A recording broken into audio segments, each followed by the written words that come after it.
Mr. President, we may be beyond the eighth order for the purposes of amendment. Without objection, the Senate will be on the eighth order. Mr. President, I move amendment number 13.8030.01004 be approved.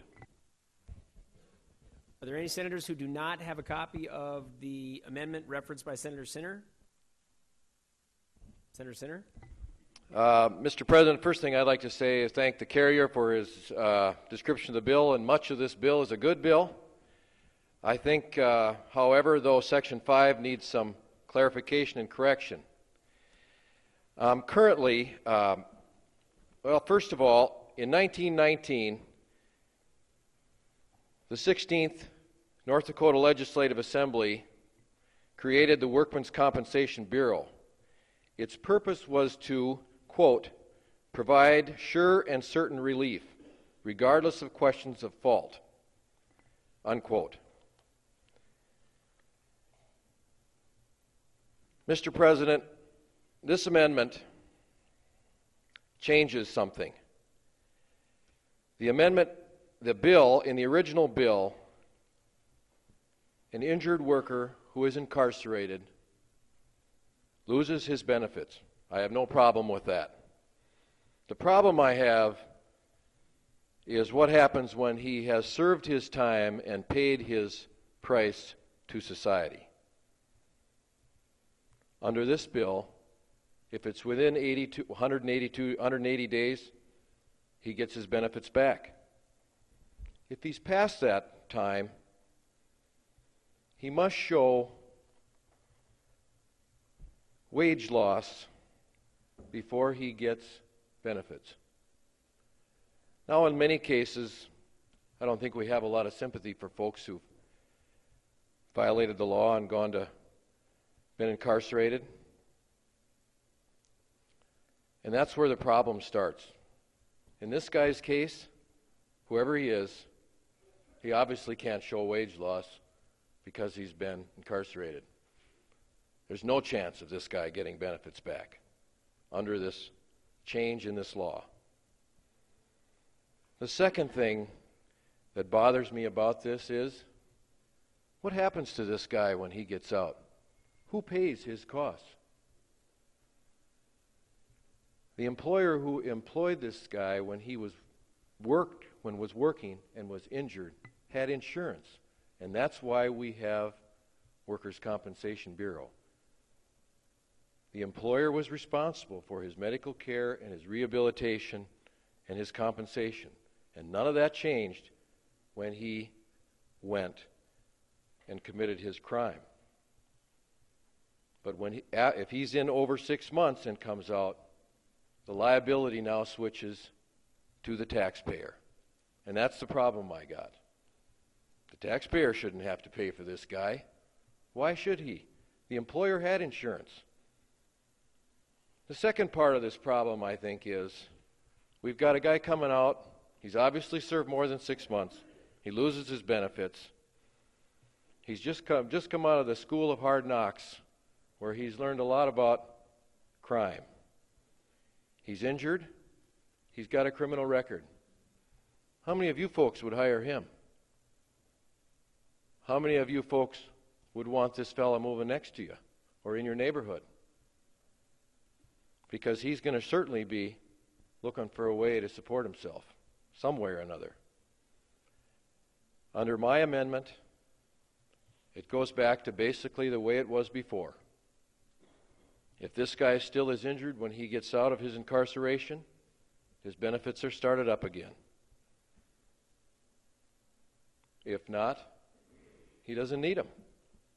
But if he is still injured, we certainly don't want him running around looking for other ways to make money that are illegal. Remember, his employer paid the premium. His employer is liable, and this worker was given sure and certain relief. I ask you to approve my amendments. Thank you. Senator Mathern.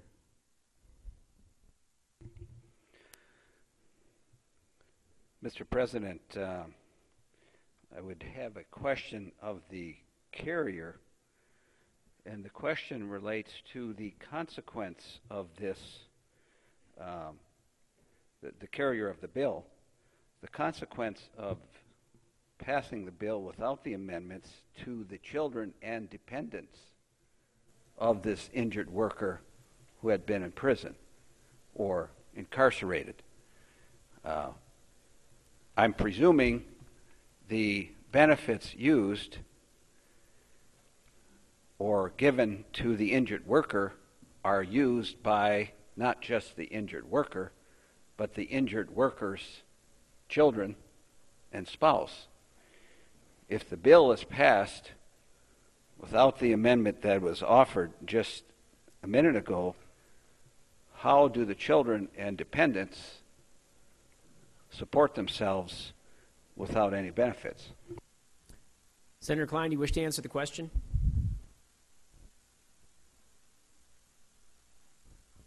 Well, Mr. President, it certainly wasn't the employer's fault that someone committed an intentional bad act and went to prison.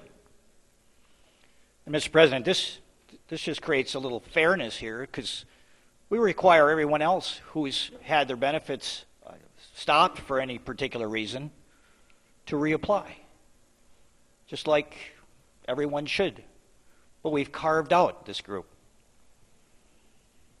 You know, Mr. President, if they've been incarcerated for 5 or 10 years, I hoped that they would have worried about their children before they left. But certainly, in some cases, the family is the one that suffers. And that family had to carry on and move on and hopefully made a life for themselves. But Mr. President, if you look in the WSI under 6508, 0508, we're treating these people now just like we treat each and every other individual who comes before WSI and needs benefits. We're not treating them any differently. We are treating them the same. So I would suggest we reject these benefits and pass the bill. Further discussion, reminding the Senate we are debating the amendment proposed by Senator Sinner under the 6th order to House Bill 1080. Senator Andrist.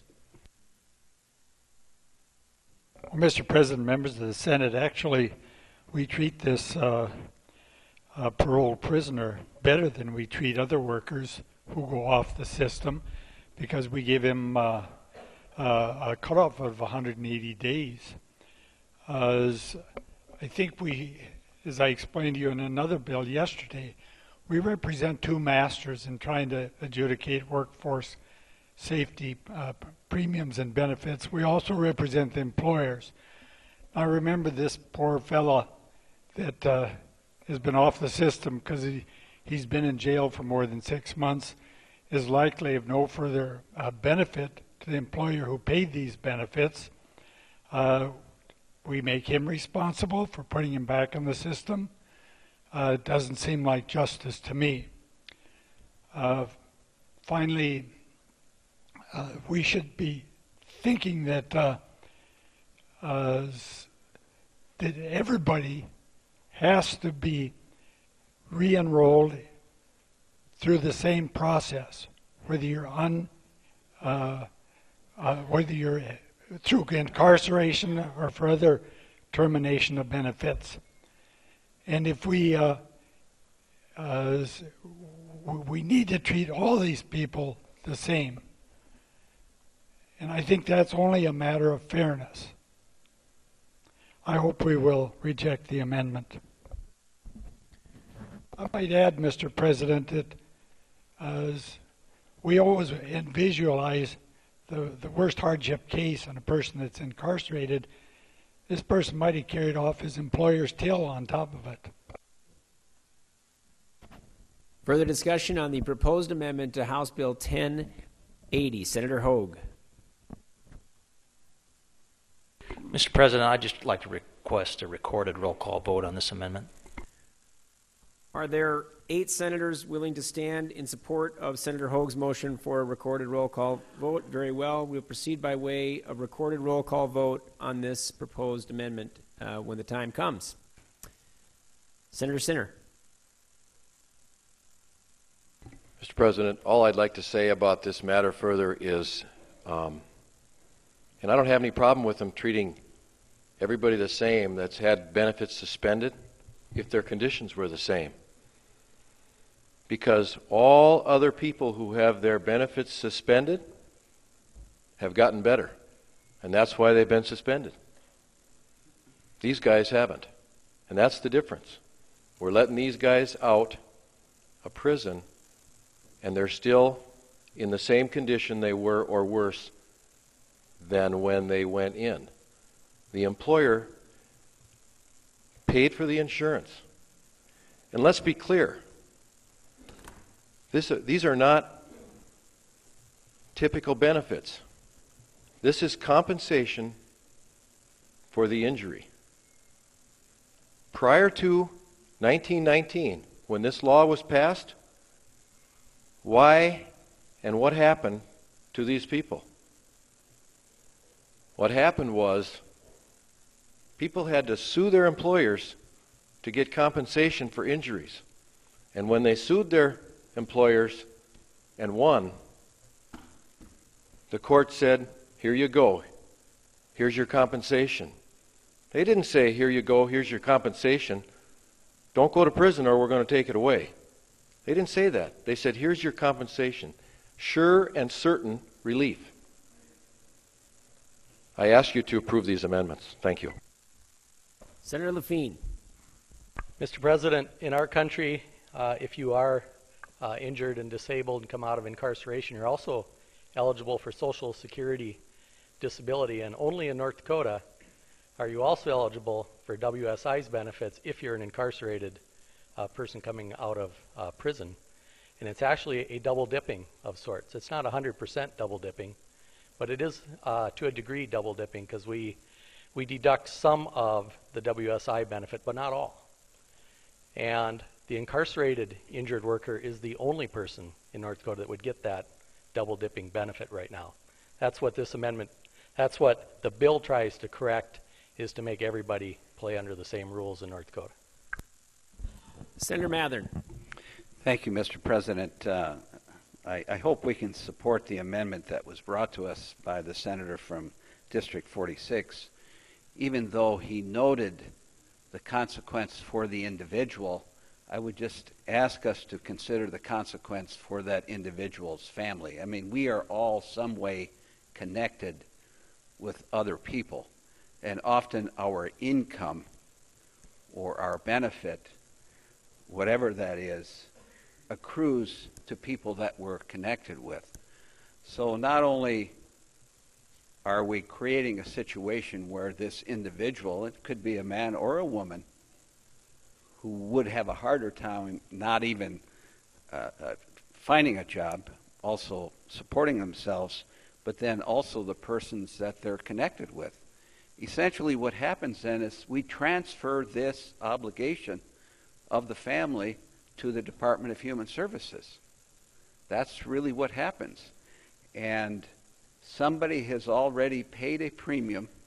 Somebody has already provided for a benefit structure. That is where the bill should go. We shouldn't transfer that to the Department of Human Services. So I would encourage us to support the amendment. I think there's many positive things in this bill, and I appreciate what the committee has done regarding this bill in these many areas. But in this one area, I think adoption of the amendment would benefit us all. Thank you. Any further discussion on the proposed amendment to House Bill 1080? Hearing none, we'll proceed by way of recorded roll call vote. The question being the proposed amendment to House Bill 1080. Would the Secretary please open the key?